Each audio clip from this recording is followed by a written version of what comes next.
जय गुरुदेव। दूरदर्शी आवाज मासिक पत्रिका 1 जनवरी 2024 प्रश्न नंबर 31। आपके प्रश्नों के उत्तर, खत का जवाब।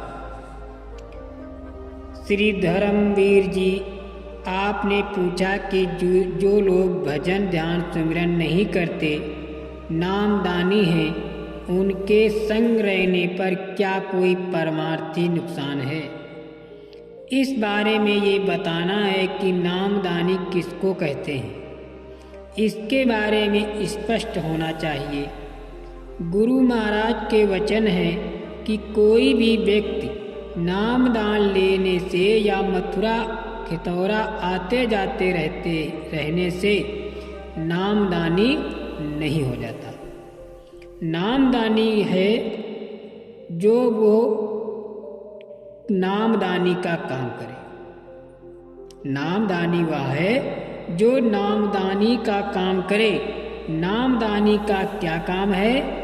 जो गुरु महाराज के आदेश दिया उसका पालन करना। अपना काम मेहनत ईमानदारी सच्चाई से करना। बाल बच्चों की सेवा खिदमत प्रेम प्यार से करना। जो रास्ता बताया गया है उस पर समय देकर नित्य नियम से सुमिरन ध्यान भजन करना। संत मत की रीत नीति के साथ आचरण करना। यदि सुमिरन ध्यान भजन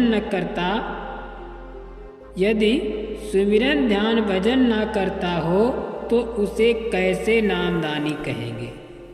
ऐसे व्यक्ति का साथ करना फायदेमंद नहीं होगा। श्री निरंजन कुमार जी, आपने पूछा कि नए गांव में प्रचार प्रसार करने के लिए उचित मार्गदर्शन करें। इस संबंध में ये बताना है कि जब किसी नए गांव को गोद लेंगे तो उस गांव में गुरु महाराज के संदेशों के प्रचार प्रसार के लिए जाना पड़ेगा। जन संपर्क अभियान चलाकर घर घर जाकर लोगों से मिलकर चर्चा करनी होगी। एक बार नहीं बार बार संपर्क करना होगा। आते जाते आपका परिचय बढ़ेगा। सीने बसीने गुरु महाराज की बातें बताएंगे। लोगों में रुझान पैदा होगा। कभी किसी उपदेशक को बुलाकर बड़ा सत्संग करवा दीजिए। कुछ लोगों के भाव जग जाएं तो मथुरा के सत्संग कार्यक्रमों में लाने का प्रयास कीजिए। जब कुछ लोग मथुरा पहुंच जाएंगे तो वो संगत के आदर्श मर्यादा के बारे में, रीत नीति के संबंध में कुछ जान जाएंगे। संगत से जुड़कर कुछ सेवा कार्य करने लगेंगे। संगत में भागीदारी निभाने लगेंगे। धीरे धीरे प्रभाव पड़ते पड़ते संगत का रूप बन जाएंगे।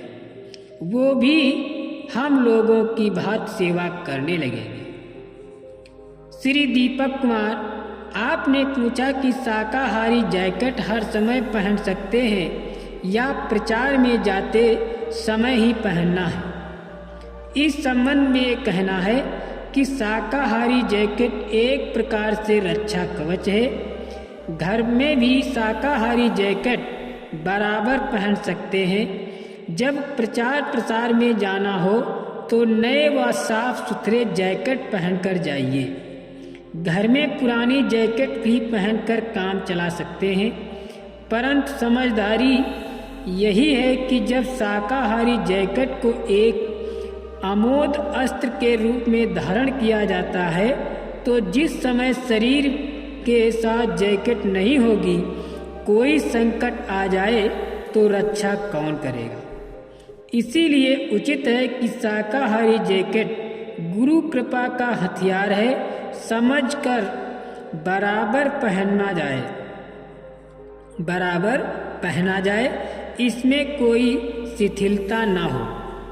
बिना प्रयास के गुरु महाराज